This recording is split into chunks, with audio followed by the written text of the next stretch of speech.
Are you getting everything you could out of Apple's calendar and reminders apps? This is Mac Voices. Today's edition of Mac Voices is supported by MacVoices Magazine, our free Flipboard magazine that brings you some of the best Mac, iPhone, and iPad productivity tips on the web. High in signal, low in noise, just like Mac Voices, Mac Voices Magazine includes information on how you can get more out of your Apple technology. Subscribe at macvoices.com/magazine or search for Mac Voices Magazine on Flipboard. Welcome to Mac Voices. This is the talk of the Apple community, and I'm Chuck Joyner. Folks, we get to welcome Scholle McFarland back again. She was absent for quite a while. Now we've got her back twice in a very short period of time to talk about a new Take Control book. Scholle, great to see you as always. Thanks for doing this and the other interview as well. Glad to be here. So this time we're going to talk about a book that, as we record this, is very new, and that's the third edition of Take Control of Calendars and Reminders. And this is one of those topics that I feel like everybody, there's some Take Control books that are very specific use cases. Calendars and reminders, who doesn't use calendars and reminders? And yet there are so many features that are baked into them, and they continue to make these subtle little improvements, and a lot of times we don't know about them unless somebody like you tells us. When I was getting ready to write the first edition of this book, Tanya Angst said, let's write a little book. It'll be quick, it'll be easy. Let's do calendar and reminders. They're so small and simple. And I was like, yeah. And it ended up being so complicated. We couldn't even believe it, just because these are programs that a lot of us use, but especially calendar. There's so many different ways to use it and so many different things that interact, that it was interesting to see how much there was to untangle, to show people how you can really use things the most efficiently. And part of this book is also show when to use when to use calendars versus reminders. So it's the little book that could. There was actually a lot more to cover than we expected. Now, you know that there are going to be people out there that are going to say, well, yeah, I agree with Scholle and Tanya's original assessment. How much can there be? So can you give us an idea of what you're talking about that ended up being so complex? And frankly, I want to say this too. When you say complex, I hear powerful. So, you can't have one. It's very difficult to have one without the other. And especially Apple is so good at making things, giving you access to, let's say, 80% of the power, but having that extra 20%, you just have to dig for it. Making things deceptively simple because they make sense. I think the thing with calendar that we hadn't considered was how many different ways people use it. You might have Google Calendar as what's behind the app. You might be using a Microsoft solution. There's just a lot of different calendar systems that it can plug into. And what that affects is how invitations are sent, how sharing calendars works, things like that are affected by what the calendar system is behind the calendar. So that was the complex part. It's actually not as complex for just a person using calendar because they just use what they use. The only time that they'll really encounter it is when they're trying to interact with someone who's using something different. So if you are all about Google Calendar, you're in there, it's working how it works. But then if you try to do something with someone who is using something on a Microsoft system or iCloud, you might have some unexpected results, like you can't invite people to something, or things cannot work that are surprising, or you can't see people's availability, things like that. So that's the sort of thing that's spelled out in the book, is when those are affecting what you see. So it's a little too complicated even to explain, but it's okay. It doesn't really matter to someone just using a calendar until they hit those cases where something is strange. And that's all covered in the book. Um, Is that a function? I think I know exactly what you mean. Am I correct in this? Is that a function of just the fact that Apple, Microsoft, Google, and all have tried to add these extra enhancements on top of the standard CalDAV format for their systems, but nobody talked to the other parties, and they don't make them cross-platform or cross-platform, I guess. Cross-platform. Well, Yeah. people want you to use what they made. So they're going to have special stuff for their system. And also, for instance, people's availability.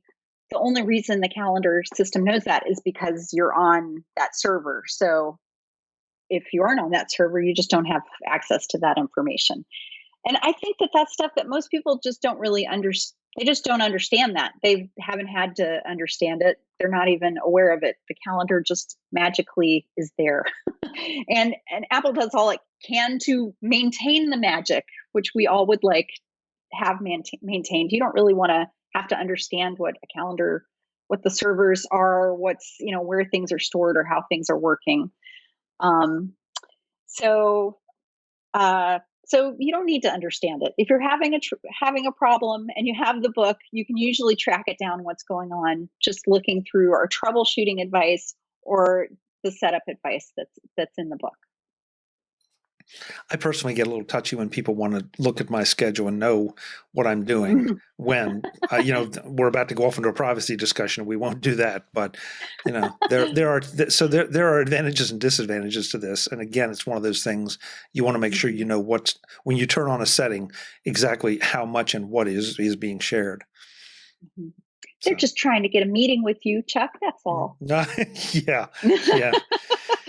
Yeah, if my spam box is any indication, there are a lot of people that want to try to get a meeting that I have no interest in.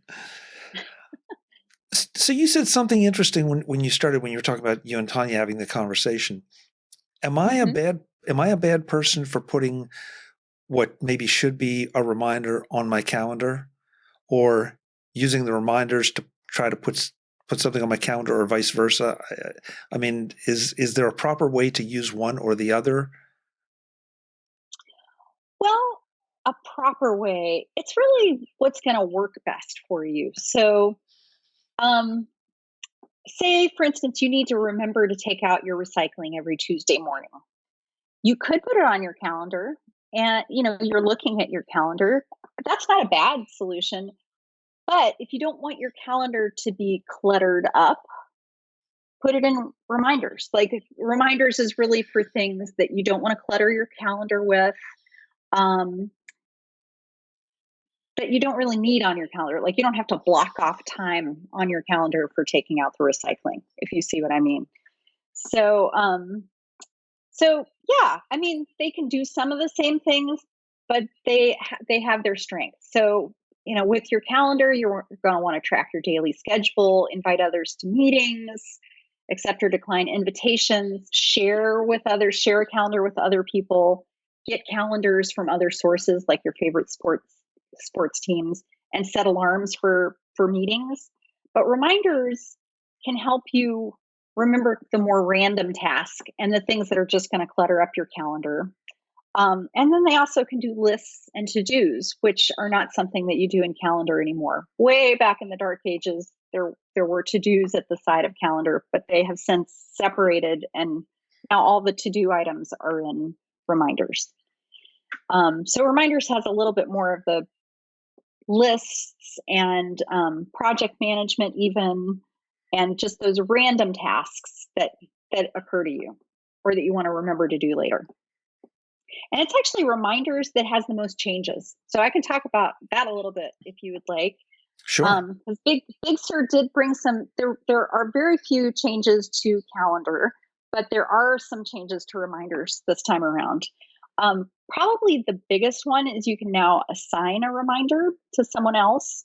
So if you share a reminder list with someone, say you've got your chore list that everybody in your household shares that list. Now you can actually, it's only with people you share that calendar with. There's a new pop-up menu. You can assign that task to them. When you do that, they get a notification, and then they can see, oh, here are my things that I'm supposed to do. There's also a new smart list that tracks those. So you can have a assigned to me item in there's like the little buttons over on the side of reminders that are your smart lists. And you click that to see everything that's assigned to you.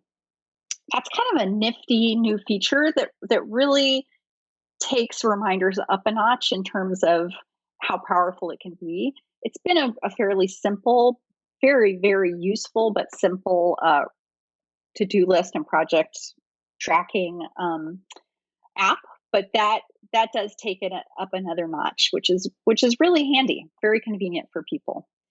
I mean, reminder strength most of this time has been that when you use iCloud reminders, they're on all of your Apple devices, that they're connected with Siri, so you can so easily create a reminder just by using Siri. Hey Siri, remind me to blank. So anything that's added to it, I think, is so handy because it is the universal tool that everybody who has Apple devices has, and they have such great access to it with Siri. You said something there that I want to. I just lost it, and I've got to bring it back. But it sounds like we're talking almost like turning reminders into a task management system, a mini task management system, but a lot more of a task management system than just remind me to take out my recycling on Wednesday morning. It seems like every new update we have to reminders has really been adding new features that nudge it in that direction. I mean, it's certainly nowhere near hardcore project managers or things like that people might use at work for projects involving a lot of people. But for a free tool that is on all of your devices, it's pretty nifty to get these, just next step in terms of its abilities. I think it's going to help a lot of people. Well, and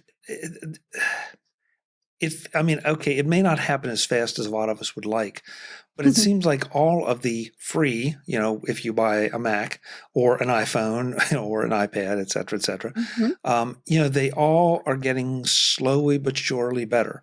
And they're not being necessarily crammed with a lot of features that you aren't going to use or don't need. They're going to be the features that are added that are the most useful for the majority of people. And so if you need something specific that, you need your screen to be orange, okay, then you may have to go and get a third party. But I mean, calendars, I've been shocked at the number of people that I've talked to about productivity. And they say, yeah, I just use the calendars app. It's fine. I don't need a third party. And notes, notes has become like incredibly powerful. And so it sounds like maybe that reminders is now trending in that direction as well. I would definitely keep an eye on it. I think it's interesting. When I worked at Macworld, I did the Working Mac column, which was consistently one of our most popular things on the Macworld website. And the thing that people were always most interested in was all the things that they could do with their free tools that they already had. I mean, these are things you already have. And Apple has always had some gems. Preview, for instance, is like one of those programs that has like so much power in it that you never would expect. And I think Reminders is trending that way, that it's going to be something that is going to be able to do more and more.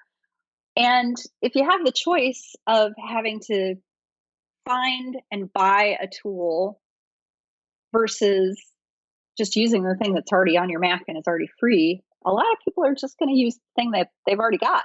So, so it's really cool when those free built-in programs start getting more and more powerful. Well, and again, if you have the need, it's sort of like, I think, GarageBand and Final Cut. That's not exactly a great example because Apple makes them both. But GarageBand is free, and you can do some amazing things with GarageBand. But if you have those enhanced needs, or you want the additional power, you can go and buy Final Cut or Adobe's offerings or some of the third-party offerings. So I do think that a lot of times, just because they're free, just because that they come with the machine, that their power and usability is greatly overlooked. Definitely. So what else has I mean, you said not much happened in calendars. Anything else in reminders in Big Sur that jumps out at you that we should know about? I think probably the next thing that I find most helpful, that I bet a lot of other people would too, is that you can now create a reminder from a mail message. So my bad habit has been that as I look through my hundreds and hundreds of email messages that I get every day, I tend to mark things unread. If I just don't have time to deal with them, I'll just mark them unread and hope that that brings me back to them later. I'm shocked, Not Shavia. really I'm shocked. the best system. So now this really nice thing that's been added with Big Sur is that you can control click or right click on a message's subject and choose share reminders. And it actually will create a new to-do item that's linked to that message. So that means when you go back and you look at your reminders list, you'll be like, oh, there's that email that I was definitely going to forget otherwise. It has a little mail icon on it. If you click that, it opens that mail message back up. So that is I think, a really handy little feature that will save a lot of people a lot of trouble. That's one of the nifty things in there. Oh boy, I wish you hadn't told me that. Because I mean, folks, if you've listened to the show at all, you know Joe Kissel and I have had numerous discussions with him on the couch about mail and some of the problems with it. But that is a super nice little feature. I agree. Yeah, and I wish it would work with Gmail because that's what I use for my mail. But that makes me want to go back and give mail another try just for that feature. Because you're right. I'm embarrassed. I do the same thing, don't have time to deal with it. Unread, keep on moving. So yeah. That's intriguing though. I mean, because that points sort of what we were saying earlier to the interoperability of some of the Apple apps and the free tools. Yeah. And Apple is leveraging those to try to make you more productive or make life easier on you. Huh. There are little updates too. You can customize your reminder lists so that they have emojis or there's little symbols built in so that you can distinguish your lists at a glance easier. One new feature, which I don't think is completely baked yet, but it has potential, is that now when you search for reminders, it's enhanced. It's not just searching for the title. It can also search through the notes, through all the different aspects of it. Just doesn't quite work as well as I wish it would, but hopefully this is just step number one. And if we get to a point where we really have great searchability in reminders, that's another power feature that will make it so much more useful for people. If they know that they can just kind of throw things in there, but they have a great search function that will help them find everything that they're looking for after the fact. So step one with that, not all the way there. Well, and I've got to ask you about that because I know that's one thing with calendars that is pretty powerful. That if I try to figure out, I had a meeting with George, sometime last year, but I just can't remember when, I can search and usually it works. And so is reminders, what do you think? 50% of the way there, 80% of the way there? Would you hazard a guess? I would say it's maybe 50% of the way there. It can search the text, people, locations, text and notes, but it just didn't seem to do it very reliably in my tests. Sometimes it just missed things. So it's headed in the right direction, but it's not as whizzy as it should be quite yet. Okay. Well, we keep talking about this again with everything, not just with Apple products, with everything. It's incremental processes. We don't see these huge jumps now. We see more just improvements, and sometimes you don't know that they're happening until somebody has to tell you. So, they come in point upgrades. They just sort of sift in there a lot of the time. Yeah. Yeah, you really have to pay attention. Or here comes the promotion part, folks. You need somebody like Scholle. Yeah, buy the book. She's tracking them for you, and you just need to let folks know about it. So, Shelley, the book is obviously at takecontrolbooks.com. This is the third edition. So what is the upgrade policy from previous editions? Oh my gosh, that is a great question. There is a discount if you are upgrading, but I don't know off the top of my head what the price is. The full price is $14.99. But yes, if you have a previous edition, there's a lower price for you if you're upgrading. And so, get current, get the upgrade, stay current with this stuff, because again, you didn't pay a thing for calendars and reminders. And here's Shelley for, a pretty relatively cheap price. She's done all the testing and everything for you to tell you how to get the most out of it. So by all means, check it out. About the same price as going to the movies. And we can't go to the movies. Go buy a book. Thanks for reminding us of that, Shelley. Darn, I'm still looking forward to James Bond, and I don't know when we're going to get to see it. So, hey, it's been way too long. I'm so glad we got to talk, and I hope you will come back, even if it's just to update us on what else is happening in your life. Because I know that tech plays a big part in your life, and maybe one of these days we'll get you on a panel to discuss the changes the pandemic has wrought, because I think you would be one of those perfect people to do that. Mm-hmm. So. Yeah, sounds fun. If folks want to get in touch with you, what's the best way? Are you still doing social media, or is it just through Take Control? They can come through Take Control, or I am on Twitter. Okay. Scholle M. Great. Thank you so much again. We appreciate your time here, and we definitely appreciate all the work you do on the Take Control books. Thanks for having me. It's always fun. Folks, I'm Chuck Joyner. This is Mac Voices. Okay, Shelley's taught me a few things that I didn't know, so now I've got to go and check out some of these new features, because at least half of what she just said would solve some problems for me. I hope they'll solve some problems for you. Until the next time, and as always, thanks for watching. Visit MacVoices.com for show notes and to connect with Chuck on social media.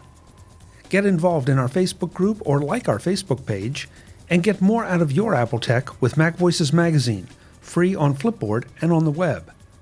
And if you find value in it all, consider supporting us through either our Patreon campaign at patreon.com/MacVoices, or by making a one-time donation via the PayPal link on our front page and in the show notes of each episode. You will join these fine people who help bring you Mac Voices.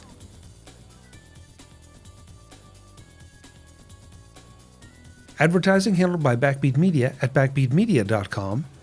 Bandwidth provided by CashFly at cashfly.com.